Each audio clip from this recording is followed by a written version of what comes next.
Welcome back to the comeback season, where we bridge the gap between where you are and where you want to be. We created this platform to be a place where you can land during your hardest seasons of life and feel fully supported in the process. This show is rooted in the belief that a true comeback requires a foundation of a healthy mind and a healthy body, and more important, a regulated nervous system. Joining me today is Lori Curtis, an advice only financial planner and founder of A Moneymaker Mindset. She is here to help us make confident and value aligned decisions with our money. Lori, I am thrilled to have you here with us today. Why don't we get started by you telling us a little bit about yourself and how you got started in this journey? Sure. I'm so excited to be here, Nichole. I know this is going to be an amazing conversation. We share a lot of the same mindset, so this is going to be awesome. As you mentioned, I'm an advice-only financial planner. I'm located in Calgary, but born and raised in northern Alberta, just outside of Grand Prairie. If anyone knows, it's home of the famous Crooked Creek donut, which is Ooh, yes, delicious. Every I'll time have I to go go try home. Yeah, it. every time I go home, I have to pick up a dozen and bring it back with me. Awesome. Well, let's just, you know what, how we met in our first conversation, Lori, it was like how much what I do, nervous system regulation and mindset around fitness, connects with what you do, and that's the mindset around money. So many times we speak about money as this, as something that's scary, but really you Mhm. speak of it how money is actually mathematical before it's emotional. Oh no, other way around, how it's Other way emotional around. before it's a mathematical. Yes. So Yes. let's why don't we break that down and tell us a little bit about your money story and what makes you say that? Sure. So I've been a certified financial planner for just over 23 years now. I've worked at big wealth firms, managed millions of dollars in investments. And a few years ago, I decided to go back to school. So I went and took my master's in financial psychology. Mm, So that's kind of where it sparked a little bit. But I truly believe when it comes to money and finances, you need to know your own money story first. You need to discover who you are, what your beliefs are, what that story that's going on over and over in your head, what that's replaying in your head. And the way you do that is you go back, right? You go back to when you were a kid. And like I mentioned, I grew up on a farm in northern Alberta. I'm the fifth of five kids. I spent my childhood seeing my parents struggle with finances. We were grain farmers. My dad had to go off and work in the oil field in the winters to make ends meet. And that was kind of really the start for me of like, okay, there's something here. But I had a real catalyst that launched me into this. When I was 18, I was a single mom. And I remember this like it's yesterday. This is the story that plays in my head. I'm sitting outside a superstore, and my newborn baby's in the back seat, and she's crying, and I'm in the front seat, and I'm crying. And I just had to put some groceries back because I couldn't afford diapers and formula and food for myself. And in that moment, I felt a total shame, right? I chose to have this baby. I was going to do it on my own. I can do this, and I couldn't. So that feeling of shame has carried with me throughout the years. As an adult, I still I still struggle when my partner picks up a can of soda at the convenience store because, oh my God, that's so expensive. It's You like know, we five have, bucks now. Come on, it is expensive. well, and we have a flat from Costco at Like home. It's what? so much cheaper. Right? But the story in my head is I'm still that poor 18-year-old girl who can't afford things, and I have to protect my money so that I can look after the ones I love. So when I'm working with clients, it's all about discovering that story that plays over and over in your head. There's so much connection, with what you do and with what I do, and similarities and parallels. We talked about that. And one of the biggest things, and we both know that you need to change your mindset on anything, is your awareness and your Mhm. intention.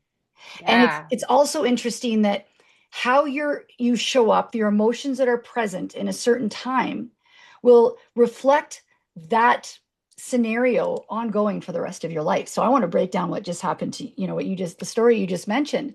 Mm-hmm. Well, you were all of a sudden aware. You all of a Mm-hmm. sudden were like, okay, this is a problem and I will never be here again.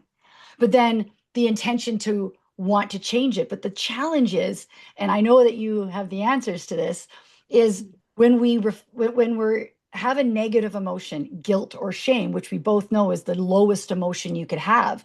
So if Yep. you have that guilt and shame around money or a situation of money, you have to be careful because that can rewire your thought and your process and how you show up and your emotions towards money the Yeah. rest of your life. And Yes. and it's honestly, it's what's happened to me. So I know that you have with the moneymaker mindset, you have like a tool for recovery. And let's talk about that and how that works for your clients. Yeah. Oh, that's great. Like, you're right. It's awareness. So, I mean, before I took my MBA in financial psychology, I didn't have the awareness around this. And it was really going through that where I dug into my money story and figured out where my beliefs about money came from. Before I could even make change, I had to figure that out first. So my beliefs around money come from growing up poor, not having enough, having to make choices of diapers versus food. What the next step to that though is retraining my brain. I'm going to be 50 next month. I am not that 18-year-old girl. You I've look had like you're 30. Come on. thanks, thanks. But it's telling myself I'm not that girl. I've had a successful career. I have money. I have a financial plan and it works. So it's those baby steps to help me realize what's changed. Because those beliefs I have from when I was a kid, they're half truths. They're They're not, deep rooted. and they're deep rooted, but they're based on a time when I didn't know the whole picture. So they're Yeah. not accurate anymore. The picture is so much different now. And your lifestyle now, your beliefs now need to reflect what's happening now. It's something though that and I still struggle with. I'm not going to lie.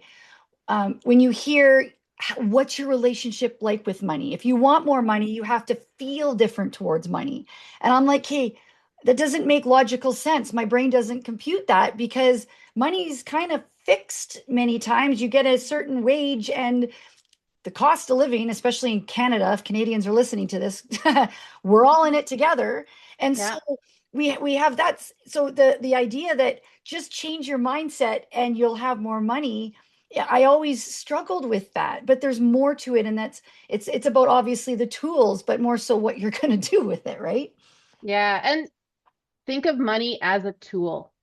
Money doesn't bring you prestige. Money doesn't bring you joy. Money has the ability to create things that bring you prestige. It has the ability to create things that bring you joy, but money itself doesn't do that for you. So that's just a little shift that you can try to see like, okay, money is a tool. How am I going to use that tool? But you must get it that people are like, hey, but I still have a limited tool. Mm, yes. I'm still trying to, and this is what's really hard to handle. And especially when we start talking about the nervous system regulation, right? When it comes around money, Hmm. because I can regulate all day long. I can breathe through it, but I still at the end of the day, my paycheck is my paycheck. Yeah. So that's a trigger. That Yeah. is a stressful trigger. So let's talk about that. Staying regulated while managing money, because it's probably one of our biggest stressors. Yep. What do you have to say about that, my friend? Yeah. So our brain does this amazing thing called neuroplasticity, and we can retrain our brain. The best way to go about it is baby steps. So when I'm working with someone who feels a lot of financial shame, a lot of financial stress, one of the first things we'll do is we start small. Open up the bank statement and look at it. That's it. Just look at it. And oh, nothing bad happened when you looked at it. That's retraining your brain to go, okay, looking at my finances isn't so bad.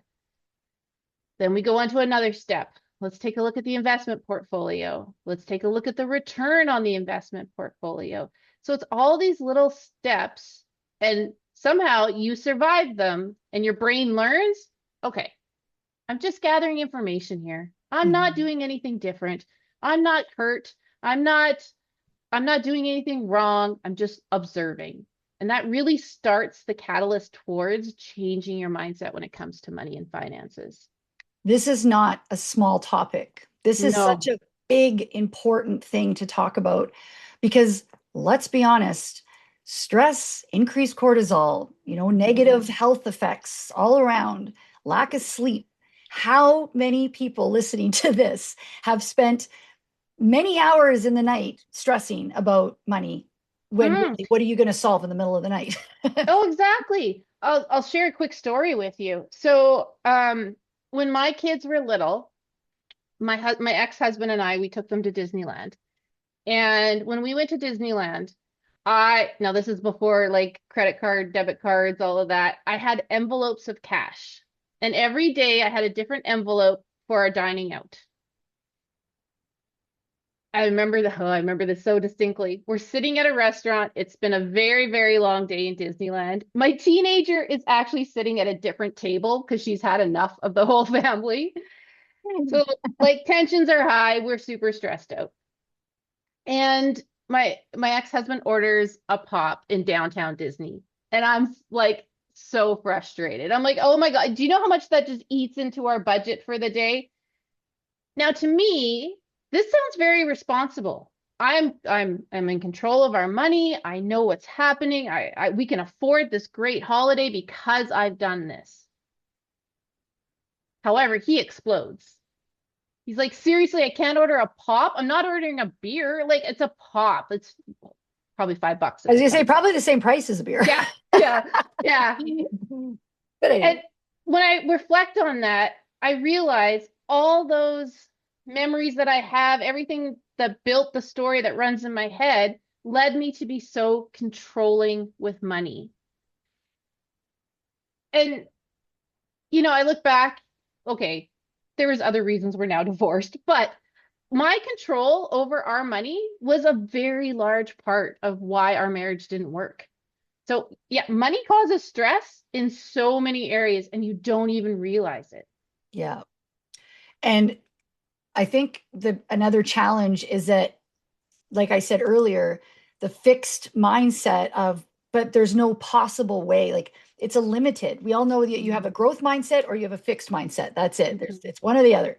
Yeah. Well, money, most people have that fixed mindset over because they don't see the possibilities. I Hmm. talk to my clients about this all the time. Two ways to rewire the brain: awareness and intention. You're not aware there's a Yeah. problem, it's not going to be a thing. And if you don't have the intention to want to fix it, it's not going to happen. Another thing I Yeah. talk to my clients about is 50% of your success with anything you do in life is the belief that it's possible. Your Mm-hmm. brain will scope things out to prove you right Yeah.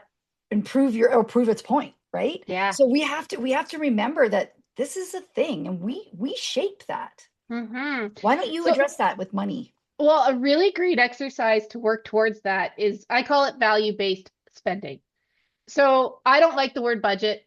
It's kind of like the word diet, I'm assuming, in your world. Yep. It's restrictive. It Hmm. feels like you are being denied things that you want that are fun. I don't Hmm. like the word budget. But a values-based spending plan helps you allocate your money to what supports your values, to what brings you joy. If you start spending your money on the things that you value and you find joy in, it makes it easier to say no to the things that don't fall into those categories. I'll give you a quick example. My daughter has talked about this one quite a bit. So my daughter was out with her girlfriends at a concert one weekend, and they ended up indulging a little bit harder than they should have, and she spent way too much on alcohol for the evening. The next day, she wakes up A, with a hangover, and B, regretting her purchases from the night before. A couple days later, she's out shopping. And my son, her little brother, had just moved into his first apartment, and she went and bought a mop bucket and a mop and cleaning supplies and spent probably more than she did on booze a couple of nights before. But she was so excited to give him this gift basket of, things for your first home. The gift for her brother fell into her values. She wanted to show him love and appreciation. She's excited for him. She didn't regret that purchase. Overindulging on alcohol, not such a great idea. Didn't fall under her values. I've never done that. No, none of us have. None, Never. none. But just that simple shift of, oh, you know what? I'm going out to buy my brother a bunch of stuff because I'm making him this big gift basket. I'm going to skip the third cocktail tonight. It makes it easier to say no to that thing that's not getting you ahead, that's not aligning with your values, and say yes to the things that do. So yes, our income can be limited. Um, there's other mindsets to work on that, but yes, we might have a limited income stream, but if we start really paying attention to where we're allocating our money, put your money where your mouth is, Yeah, allocate it to what makes you feel good, suddenly financial decisions become easier. I love that. But I know there's somebody listening that says, what happens if all the things that I like exceed what Hmm. that is? And that's where a lot of the times the stress comes in, right? And Yeah. and I'm not saying that, you know, people don't make choices with their money, and we are Hmm. all in the financial situation we're in because of the choices that we've made. Yep. 100%. But there are definitely people out there that I've seen, and myself included, that I'm doing the things, I'm saving the money, I'm trying to do, and I just don't have enough, or I'm at a season in my life where a lot has happened financially, what it may be. If your health, for example, that was my case where, my health kind of spiraled, and I struggled for years, and it was tough, but it definitely hit the pocketbook. So things that are out of my control, but I still had the stress that was now related to the lack of Yeah. that time. So how do you work your clients through that situation? Yeah. I mean, there are times where, yeah, there just is not enough, right? So one of the exercises I do with my clients is I do have them track their spending for a couple of months. Not make changes, not do anything drastic, just track it. So then we can look for those areas that we can adjust. And sometimes it is as simple as cutting out Uber Eats and dining at home, but sometimes it does mean tough decisions, such as I can't afford my mortgage payment. Yeah, Maybe I do have to sell the house and rent something smaller. But you don't know that until you take the time to actually observe your finances and see where your money's going. You don't know if that's the right thing to do, but that is something I can definitely walk a client through. It's tough, crappy decisions to make, but in our current economic system, which is not ideal, sometimes that is the decision that has to happen. it is interesting to me though when you mentioned the renting, that Mm. every friend of mine that rents a house pays significantly more Mhm. than what I pay for my house. Sometimes renting is actually more expensive than owning. I guess it depends on where you're at. Yes. But no, that's definitely helpful, because I'm sure that there are some people that, sorry about that. There are some people that get stressed and flustered from that. But I think the answer to what you're trying to suggest is the perspective, Yeah. right? What are you looking at? Is it realistic? Like you said, do you need it? Is it a want? Is it whatnot? And looking at the perspective to where you are in life, because maybe you're beating yourself up and you're stressing out, but you're just in a season of a hard time, and it's going to get better. And just reminding ourselves that and having that mindset, I think is important. Well, it's also who you're comparing yourself to, right? I Yeah. mean, are you comparing yourself to an image on social media that is not realistic? Are you comparing yourself to your friends who are actually deeply in debt and have a lot of stress that you don't even know about? Yeah. It's really the only person you should compare yourself to is yourself 2, 3, 5 years ago. Are you growing as a person? Are you growing financially? Not what everybody else is doing. And we so often fall into that because we're just bombarded by information and social media and commercials and all that consumerism out there. I think a big challenge though too is what you just said is, okay, so if you're only comparing yourself to yourself, well, I can say, and I know I'm not alone in this because I've had this conversation with many Canadians, that I'm not as good now as I Mm, was. And this is the first generation that is should going feel to this. be worse off than their Yes. parents. This Yes. is not usually what happens. Usually, what happens historically is are the kids. So, maybe it comes down to we all just need to vote better. But Mhm. hey, second part is, acknowledging that and then being okay with where you're at, Mm, you know? yeah. And then what you just said, what are your expectations? We all know that you want to fire up your amygdala, you want to get angry, just, Mhm. be upset about an expectation not met, because that is all anger is an expectation not met. So we have this vision, these things of what we thought we were going to Mhm. be at, where we thought we were going to be, how our life was going to look. And then all of a sudden, we don't have the finances to support that, our plan 10 years ago. Can we talk about that quick? And it wasn't in the plan, and I am sorry. But It's no, but it's an a good amazing topic. conference. It is such a good topic because you're right. This is the first generation that's going to go for this. So maybe it is about changing our expectations. Yeah. Maybe what's realistic for our parents and grandparents is not realistic for the next generation, and we have to accept that. It's really about what are you in control of? Because if you are so focused on the things that you're not Yeah. in control of, you are going to be a miserable, sad, angry person. If you focus on what you can control, maybe it is your dining out budget. It is your groceries some again, I know they've gone up, but there is some control we have over that. And if that's what we focus on, we're going to be so much happier. It's about peace. It's about Yes. it's about managing your expectations to be, more realistic, Mhm. changing your perspective of what you thought that it should look like, really, and then aiming for that peace. And peace is going to come when you're happy with what you got. Yeah. The peace is going to be there when you know that, I may not be where I thought, but I'm okay with where I've landed. You know, I'm a big component of gratitude journaling. oh, I love gratitude journaling. I take inventory of what is going well every single day because if I focus on what is going well in my life, I am a happier person. So yeah, it is 100% changing your expectations and being grateful for where you are. 100%. And let's just relay this to the comeback season, that a lot of times, people might be coming back from a hard time. Hmm. This is my situation, and, having to, recover from a certain situation, but then being at peace for just how it looks. And once you do that, your nervous system can calm. Because Yeah. let's be honest, you want to rile up that nervous system and get rid of that prefrontal cortex logic. Yeah. Fire that up with fear and anger.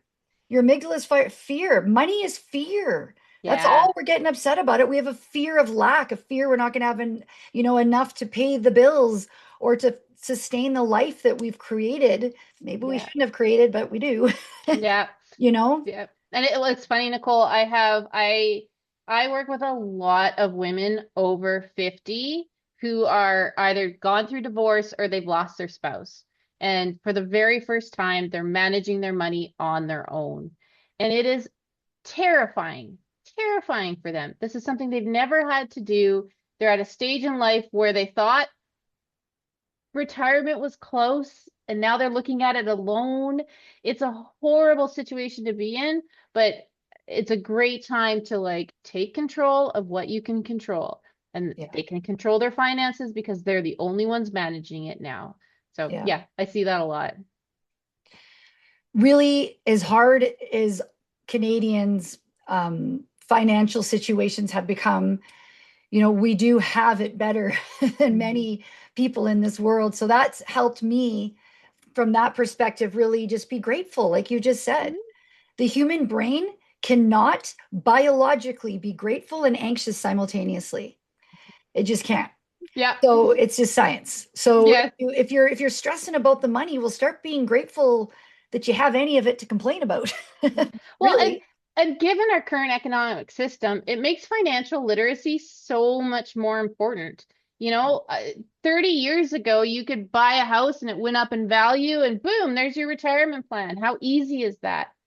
It's not that easy anymore. So increasing your financial literacy is so important now. Knowing what types of investments are available, knowing how to invest, knowing the right way to invest is so much more important than it was 30, 40 years ago. You bring up such a good point. Such a good point because, we just talked about it. Our kids are going to be renting, not owning. Hmm. So where is their backup plan of, inflation, and which is sad that you even say that, but it's sadly true. But, Hmm. where is the backup plan for the equity in your home that you now don't have? Because, Yep. so um, I want to just really touch on that. I know that we're running out of time here, but for so many in their comeback season, the future feels overwhelming, especially like I Mm, just said, when you're coming back from a hard time, yeah. coming out of a divorce, coming out of whatever you're coming out of. So let's quickly break down the mountain that it can be. So Cole's notes of investing in manageable steps, because we need those baby steps, Lori. Yes, and that's what I love doing with clients is creating the steps because you're right, it's so overwhelming. I had clients earlier today and we were talking about all the goals they had. They were a young couple, they were planning to get married in a couple of years. They just bought their first house and they wanted to know if they should pay down the mortgage faster or make extra payments on their mortgage and save for retirement and. And I'm like, "Okay, we need manageable steps.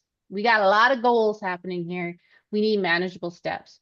And if you're someone in that comeback season and you're overwhelmed by everything, it's about really drilling it down to what are the steps I need to take today for the next 6 months, the next year? What can I push off for just a little bit? And that's what I love doing for clients is really figuring out this is our focus for now. It might not be our focus 3 years from now. We might have a new one, and that's okay.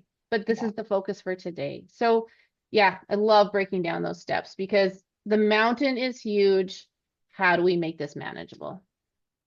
Lori, I need you, man. And I think there's a lot of people here that are going to be thinking about money a little bit differently. Can we quickly touch before you tell our listeners how they reach you, what you're going to offer them? I just want to talk a little bit about the difference between what you do and what you're right, what we think a financial advisor is, because I do know, and I hate this about it, but when you go to a financial advisor, their pocketbook's in their back of mind, right? Yeah. And they're trying to figure that out. But whereas you, it is non-biased. You are not getting commissions, you're not doing anything. Yeah. So you are 100% looking out for the well-being of your clients. So please tell me a little bit about that first. Yeah, so like I said, I did work at a wealth firm. So I worked on commission. It's called assets under management. I did that for most of my career.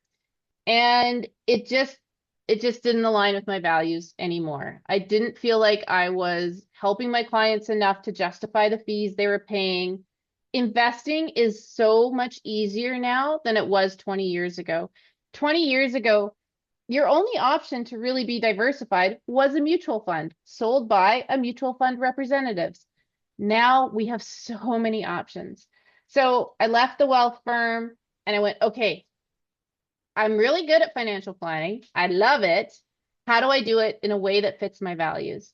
So, as an advice only financial planner, I do not sell any products. I do not gain commission from anybody. You simply pay me for the plan. And I think this is the way it needs to go. Because you're right. If someone is working at a bank or a wealth firm or an insurance company, they have some incentive to sell you a product, Yeah. or they have sales targets, or they have referral targets to get you to not only invest, but have your mortgage with us and your credit card with us and your bank account with us. So it can be the most amazing person that works there. You might have the best financial advisor. At the end of the day, we're human and there's still a little bit of biases going on. Yeah, And that just didn't feel right for me. It feels right for many people, and that's great. But for me, it didn't feel right anymore. And that's why I moved over to the advice only platform. And I love it. I am helping a huge array of people now in a completely different way than I was before. that's exciting. I was just looking at what you are offering our listeners, and that is very generous of you. Not even being in a summit, that's incredible. So, why don't you tell our listeners now how they get a hold of you, where they can find you, and then what you're offering? Yeah. So my website's a moneymakermindset.com. I'm on Instagram. You can find me on LinkedIn. You might even find me on TikTok. I can't say I'm very proud of that, but you can find me there if you had to. But yeah, what I'm offering your listeners is actually 20% off my services. So like Incredible. I like I said, my goal, I believe financial planning needs to be more accessible for Canadians because I'm Canadian. And right now, if you walk into the bank, every time you walk in, you're going to talk to a different person. You're going to talk to someone with not a lot of experience or expertise. And that's not right. People need financial planning from someone who has experience and expertise and can help you in an unbiased way. So yeah, 20% off for your listeners. And do they need a code or anything to do that? Yes.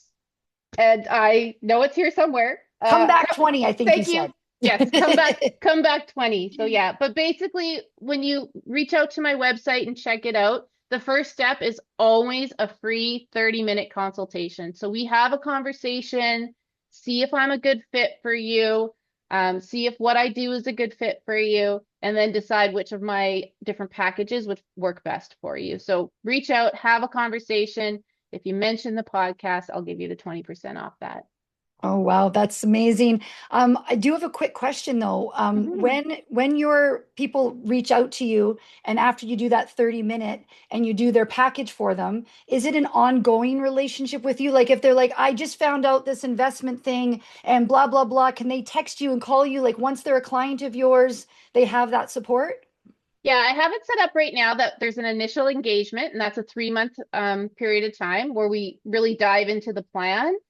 But if you want to continue working with me after the 3 months, I have an offering of that as well. And that's where we can dig into those random questions that come up, or, I want to make this decision, Lori, can you help me? Can you help me build my own portfolio? Can you teach me how investments work? So that's kind of the ongoing stuff that I do with clients. The initial part is really nailing down that initial financial plan and working on some of those behaviors that you might need to work on.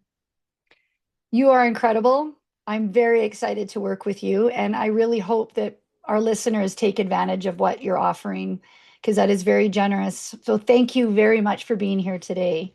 Thank you. It's one small last plug. Okay. I'm currently doing a free series. It's a series of 4 sessions, investing basics in Canada. So really like Oh, the wow. nitty gritty, easy, the stuff you need to know before you even start. I had my first one last night, which I don't know what day this is airing, but it was on May 13th. And I have a series of 4 of them. They're running every Wednesday, 5 o'clock Mountain Time. So check those out as well. You're recording them? And I'm recording them and they're Wonderful. available for purchase too. Yeah. Wonderful. Well, thank you very much. And I look forward to hearing all the success stories because I know people are going to be emailing me about it. Awesome. Thank you so much for tuning into the comeback season.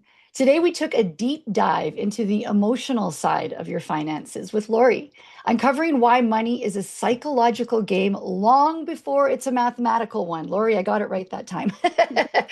We explored how to strip away financial shame and start making money move make money move actually the way that it's supposed to your core values. Our mission is to provide you with the tools to master your mindset and fuel your body so you can navigate life's transitions financially and beyond that. Remember, your comeback is fueled by the choices you make for your mind and your body today. We will see you next time. Thank you for coming. Thank you for joining us on the comeback season. Please remember, the conversations we share here are for informational and motivational purposes only. We are not licensed medical professionals, and this podcast is not intended to diagnose, treat, or replace guidance from your doctor or your healthcare provider. Always consult your healthcare team before making changes to your nutrition, your fitness, or your mental health routines. Your health and well-being comes first, and we want you to move forward safely with the right support for your journey.